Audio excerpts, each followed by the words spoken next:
یہ ڈسٹرکٹ دیوانی عدالت ڈسٹرکٹوں میں قائم کی گئی جہاں کیسوں کے فیصلے کلیکٹر کی نگرانی میں ہوتے تھے۔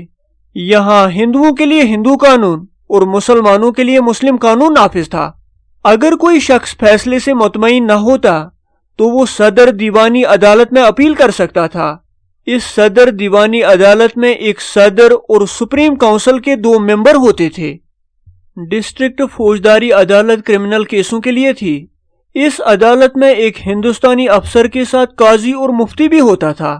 اس عدالت کا پورا سسٹم کلیکٹر کی نگرانی میں چلتا تھا اور یہاں صرف مسلم قانون نافذ تھا، لیکن سزائے موت یا زمین کے کیسوں کے فیصلوں کی اجازت صرف صدر نظامت عدالت دیتی تھی، جس کا ہیڈ ڈپٹی نظام تھا، اور اس کے ساتھ چیف قاضی اور چیف مفتی بھی ہوتا تھا۔ ساتھ ہی یہ بھی یاد رکھ لو، ریگولیٹنگ ایکٹ آف 1773 کے تحت جو سپریم کورٹ کلکتہ میں قائم کیا گیا تھا، اس سپریم کورٹ کو اوریجنل اور اپیلیٹ جوریسڈکشن تھا، یعنی اس سپریم کورٹ میں اوریجنل اور اپیل دونوں طرح کے کیسز سننے کا پاور تھا۔ اب سول جوڈیشری یعنی دیوانی عدلیہ کے بارے میں دیکھ لو۔ ایک وقت تھا جب انڈین سب کنٹیننٹ میں عدالتی سسٹم کہیں لیولوں میں ڈیوائیڈ تھا۔ سب سے نیچے امین کورٹ یا منصف کورٹ تھی جو صرف 50 روپے سے کم مالیت کے فیصلے کرتی تھی۔ اس کے بعد ایک بڑی عدالت تھی جسے دیوانی عدالت یا ڈسٹرکٹ کورٹ کہا جاتا تھا۔ اس کے ہیڈ ایک سیشن جج ہوتے تھے۔ ڈسٹرکٹ عدالت سے اوپر پروونشل کورٹ آف اپیل موجود تھی۔ ایسی 4 عدالتیں ڈھاکہ، کلکتہ، مرشد آباد اور پٹنہ میں قائم کی گئی تھی۔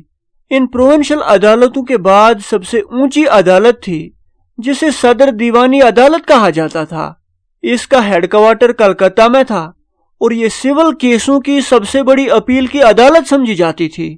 اس صدر دیوانی عدالت میں جج کی مدد کے لیے ایک چیف قاضی، 2 مفتی اور 2 پنڈت مقرر کیے گئے تھے تاکہ ہندوؤں اور مسلمانوں کے فیصلے ان کے قوانین کے حساب سے کیے جا سکیں۔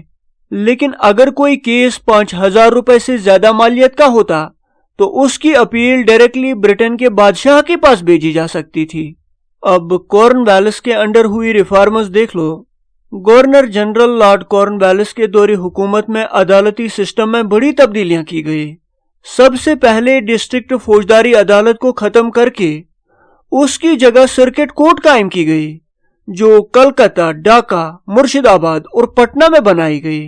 یہ عدالتیں سول اور کرمنل کیسوں کے لیے اپیل کی عدالتوں کے طور پہ کام کرتی تھی اور ان کی نگرانی یورپی جج کرتے تھے۔ کارن والیس نے صدر نظامت عدالت کو بھی کلکتہ شفٹ کیا اور اسے گورنر جنرل اور سپریم کونسل کی نگرانی میں دے دیا، جہاں چیف قاضی اور چیف مفتی ان کی مدد کرتے تھے۔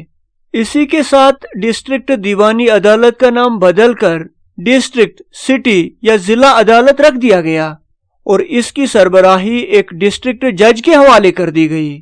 کارن والیس نے ہندوؤں اور مسلمانوں کے لیے لیول وائز عدالتی سسٹم قائم کیا جس میں منصف court, register court, district court, صدر دیوانی عدالت اور کنگ ان کونسل شامل تھے۔ ان تمام ریفارمز کی وجہ سے کارن والیس کو انڈیا میں establishment of sovereignty of law کے لیے جانا جاتا ہے۔ اب ولیم بینٹک کے انڈر ہوئی ریفارمز دیکھ لو۔ جب لارڈ ولیم بینٹک انڈیا میں گورنر جنرل بنے تو عدالتی سسٹم میں بڑی تبدیلیاں کی گئی۔ سب سے پہلے انہوں نے 4 سرکٹ کورٹ ختم کر دیے اور ان کے پاورز کلیکٹر کے حوالے کیے جو ریونیو اور سرکٹ کے کمشنر کی نگرانی میں فیصلے کرتے تھے۔ اس کے بعد الہ آباد میں 2 بڑی عدالتیں قائم کی گئی، ایک صدر دیوانی عدالت اور دوسری صدر نظامت عدالت۔